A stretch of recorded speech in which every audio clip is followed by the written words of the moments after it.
Jo Piton, je crois que vous n'êtes plus à présenter. Vous êtes un homme de la Loire, du domaine Piton-Paillé. Vous êtes forcément un homme du vin, je crois que presque le monde entier le sait. Mais est-ce que vous pouvez aider ceux qui ne le savent pas encore à faire découvrir quel homme du vin vous êtes, c'est-à-dire quel chemin vous avez eu dans le vin, comment vous êtes arrivé là et tout votre chemin, ce qui vous a conduit? Donc moi je suis vigneron depuis 78. En fait j'ai mon grand-père maternel qui était vigneron et à Saint-Lambert-du-Lattay où je suis et j'ai fait des vagues études agricoles et puis un jour mon grand-père il me dit il y a le voisin qui a 3,5 hectares de vignes à louer parce qu'il était malade et est-ce que ça t'intéresse? Je lui dis non, ça m'intéresse pas, je connais rien. Il me dit viens d'en voir parce que... Et puis comme j'aimais bien mon grand-père, je suis venu voir et puis le soir j'ai dit ok je serai vigneron. Voilà, c'est comme ça que ça a commencé. Donc j'ai commencé par louer 3,5 hectares de vignes. Et puis après de fil en aiguille, je suis monté à 14 hectares. Après on a eu... mais on faisait des vins un petit peu comme tout le monde, pas des grands vins. Et puis à partir dans les années 85-90, là j'ai quand même goûté pas mal de vins ailleurs. Je suis plutôt gourmand, curieux, donc c'est ce qui m'a fait évoluer. Moi j'ai tout appris le verre à la main, en allant voir les autres, et puis discuter comment tu fais et pourquoi c'est meilleur chez toi que chez moi. Et voilà. Et puis en 90 j'ai rencontré ma femme et donc voilà, et on a décidé de changer. En plus, en 91, on a gelé à 90%, donc il a fallu se remettre en question. On est redescendu à 4,5 hectares. On faisait surtout des liquoreux à ce moment-là. On avait pris le parti de faire que des liquoreux parce que c'est un peu la spécialité de chez nous. Et puis donc ça a bien marché pendant quelques années. Puis malheureusement, les liquoreux ont un peu de mal à se vendre.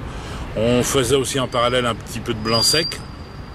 Et puis en fait, on a développé un peu les blancs secs. Bon, ça n'a pas été sans heurts. Et puis voilà. Et depuis maintenant 2008, on a été associé avec un gars. Ça n'a pas fonctionné du tout comme on voulait. Donc on s'est séparés. En 2008, on s'est associé avec Joseph Paillé, qui est le fils d'Isabelle. Moi, quand j'ai connu Isabelle, il avait 5 ans, donc on l'a élevé ensemble. Et il a toujours voulu faire du vin, et voilà. Et donc en 2008, il est venu avec nous. Et à ce moment-là, il était aux États-Unis. Il avait fait des études viticoles. Et il est venu et il a ramené dans ses bagages une Sud-Africaine, Wendy, et donc maintenant on est associés tous les 4. Voilà. Et donc c'est un chemin qui continue. C'est un chemin qui continue. Maintenant on a 13 hectares de vignes, on fait surtout des blancs et on développe aussi un petit négoce de qualité sur les rouges.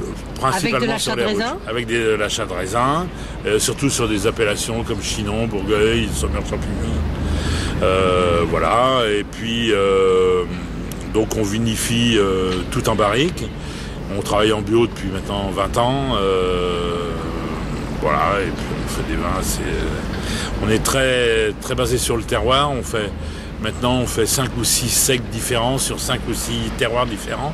On a un seul cépage en blanc, le chenin, mais on a la chance, on est sur le massif armoricain, donc sur des très très vieilles montagnes, c'est 700 millions d'années, et les plus vieilles, et on a des schistes, on a des terrains volcaniques, on a des spilites, ça s'appelle des roches de magma, voilà, le massif armoricain, ça fait 500 millions d'années, c'était 7000 mètres d'altitude, c'était l'Everest, et maintenant le point le plus haut en Bretagne c'est 500 mètres, ça a été pas mal érodé, mais ça nous donne plein de sols différents, et le chenin est un cépage qui traduit bien les terroirs. Donc c'est ça ce qui nous amuse. Et donc ce qui fait qu'on fait pas mal de cuvées différentes. Voilà. Donc j'ai entendu que vous êtes de plus en plus près du goût et aussi près des terroirs spécifiques que vous aviez en fait. Voilà. Nous on a une démarche bio depuis 20 ans notre première démarche, c'était de faire des vins de terroir. Et pour moi, faire des vins de terroir, ça veut dire d'avoir des sols vivants. Si on donne à manger à la plante, des engrais, voilà, on parle plus de terroir. C'est comme les tomates, c'est la même différence entre les tomates du supermarché et les tomates du jardin. Voilà, si on veut faire une super sauce tomate, bon, on prend des belles tomates. On prend pas des... Voilà.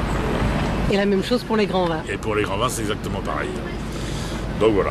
Merci beaucoup. Pas de rien.